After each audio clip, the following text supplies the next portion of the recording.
السلام علیکم ورحمۃ اللہ وبرکاتہ۔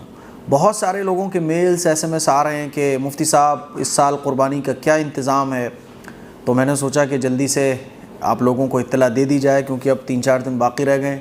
ہر سال کی طرح اس سال بھی الحمدللہ A M Qasmi welfare society کے ذریعے اجتماعی قربانی کا انتظام رکھا گیا ہے۔ آپ حضرات دوسرے ملک میں ہیں یا کہیں بھی ہیں، اپنی طرف سے اپنے مرحومین کی طرف سے گھر بیٹھے قربانی آپ اگر کروانا چاہتے ہیں تو آپ حصہ لے سکتے ہیں۔ اس سال ایک حصے کی قیمت 5,000 روپے رکھی گئی ہے اور یہ گوشت ضرورت مندوں میں، محتاجوں میں، غربا میں تقسیم کر دیا جاتا ہے۔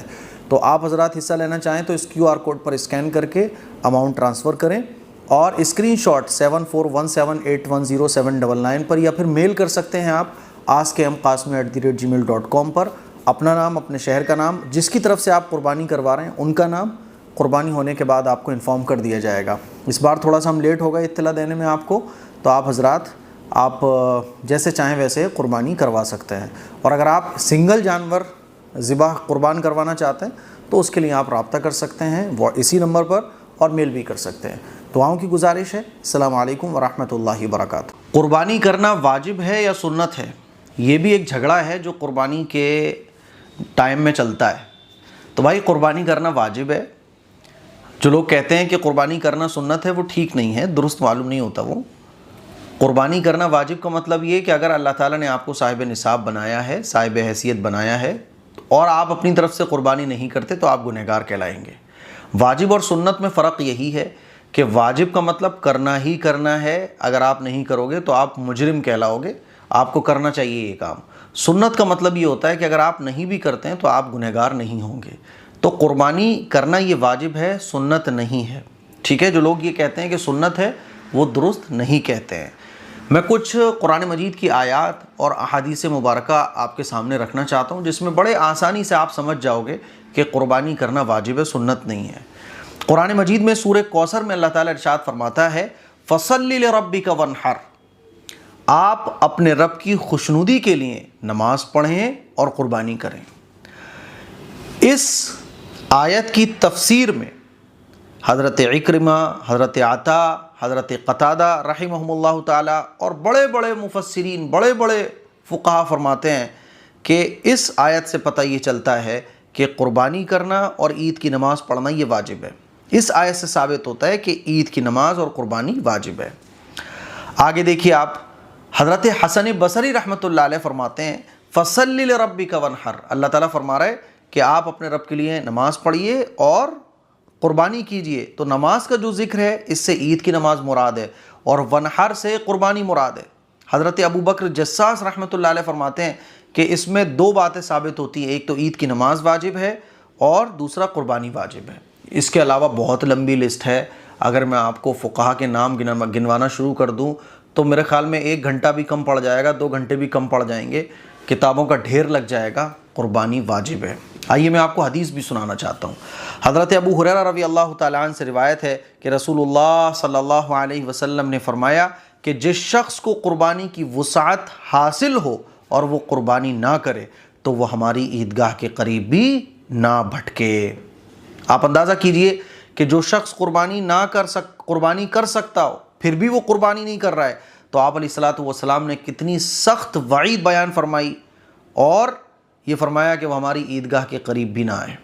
اس سے یہ پتہ چلتا ہے کہ قربانی کرنا واجب ہے، کیونکہ اگر قربانی کرنا سنت ہوتی تو آپ علیہ الصلوۃ والسلام اتنی سخت وعید نہیں بیان فرماتے۔ ایک اور حدیث سنیے آپ، صحابہ فرماتے ہیں کہ ہم رسول اللہ صلی اللہ علیہ وسلم کے ساتھ عرفات میں ٹھہرے ہوئے تھے، تو رسول اللہ صلی اللہ علیہ وسلم نے فرمایا اے لوگوں، ہر گھر والوں پر ہر سال قربانی واجب ہے، ہر سال قربانی ہے۔ اس حدیث سے بھی فقہا نے لکھا ہے کہ اس سے پتہ چلتا ہے کہ قربانی واجب ہے۔ آگے دیکھیے آپ، ایک صحابی فرماتے ہیں حضرت جندب ابن سفیان رضی اللہ تعالیٰ عنہ، وہ فرماتے ہیں کہ میں نبی کریم صلی اللہ علیہ وسلم کی خدمت میں عید الاضحیٰ کے دن حاضر ہوا۔ آپ صلی اللہ علیہ وسلم نے فرمایا کہ جس نے عید کی نماز سے پہلے قربانی کا جانور ذبح کر دیا تو اسے چاہیے کہ اس کی جگہ دوسری قربانی کرے، اور جس نے عید کی نماز سے پہلے ذبح نہیں کیا تو اسے چاہیے کہ عید کی نماز کے بعد ذبح کرے۔ آپ دیکھیے کہ اس میں آپ علیہ الصلوۃ والسلام نے عید سے پہلے قربانی کرنے کی صورت میں قربانی کو دوبارہ لوٹانے کا حکم دیا، جو اس بات کی دلیل ہے کہ قربانی واجب ہے۔ اگر قربانی واجب نہ ہوتی تو آپ علیہ الصلوۃ والسلام کہتے کہ آئندہ اس کا خیال رکھنا ہے نا، واجب ہے تبھی تو کہا کہ اس کو دوبارہ دہراؤ۔ جو چیز واجب ہوتی ہے اس کو ہی دوبارہ دہروایا جاتا ہے۔ آپ علیہ الصلوۃ والسلام نے قربانی کے دن کیے جانے والے کام کا تذکرہ کرتے ہوئے فرمایا، یہ ایک اگلی حدیث میں آپ کو سنا رہا ہوں، کہ اس دن کا پہلا جو کام ہم کرتے ہیں وہ عید کی نماز ہے، پھر نماز سے واپسی پر قربانی کرتے ہیں۔ جو شخص ایسا کرتا ہے، یعنی نماز پڑھ کر قربانی کرتا ہے، تو اس نے ہمارے طریقے پر عمل کیا، اور جس شخص نے نماز سے پہلے قربانی کر لی تو یہ محض گوشت ہے جو اس نے اپنے گھر والوں کے لیے تیار کیا ہے۔ ہاں، جس شخص نے نماز کے بعد ذبح کیا تو اس کی قربانی پوری ہو گئی، اور یہی شخص مسلمانوں کے طریقے پر چلا آ رہا ہے۔ تو دیکھیے اس سے پتہ یہ چلا کہ آپ علیہ الصلوۃ والسلام نے کیا کہا کہ اگر عید کی نماز سے پہلے کسی نے قربانی کر لی تو یہ محض گوشت کھانا ہے، اس سے قربانی ادا نہیں ہوئی۔ تو ان تمام احادیث سے پتہ چلتا ہے کہ قربانی کرنا واجب ہے۔ اور ایک اور اہم بات یاد رکھیے گا، آپ علیہ الصلوۃ والسلام نے قربانی کا عمل کبھی بھی نہیں چھوڑا، کبھی بھی نہیں چھوڑا۔ مدینہ آپ علیہ الصلوۃ والسلام تشریف لائے، حضور علیہ الصلوۃ والسلام نے ہر سال قربانی کی، اور ایسا آپ علیہ الصلوۃ والسلام جب کوئی عمل واجب ہوتا تھا تبھی فرماتے تھے، ورنہ کیا ہوتا تھا؟ آپ دیکھیے تراویح کے بارے میں دیکھیں، حضور علیہ الصلوۃ والسلام نے 3 دن تراویح پڑھائیں، اس کے بعد نہیں پڑھائیں۔ کوئی عمل حضور نے کیا اور کبھی چھوڑ دیا، یہ چھوڑا کیوں؟ تاکہ امت کو یہ تعلیم، امت کو یہ سکھانا تھا کہ یہ عمل واجب نہیں ہے۔ لیکن کچھ چیزیں حضور علیہ الصلوۃ والسلام نے پابندی کے ساتھ پڑھی ہیں، جیسے کہ وطر ہیں، حضور علیہ الصلوۃ والسلام نے کبھی بھی نہیں چھوڑے۔ سنت مؤکدہ ہیں، حضور علیہ الصلوۃ والسلام نے ان کا بھی بڑا اہتمام کیا ہے۔ تو قربانی کے بارے میں جب آپ دیکھیں گے تو قربانی کا جو عمل ہے، حضور علیہ الصلوۃ والسلام نے کبھی بھی قربانی کو نہیں ترک کیا، بلکہ قربانی کو زیادہ کیا ہے۔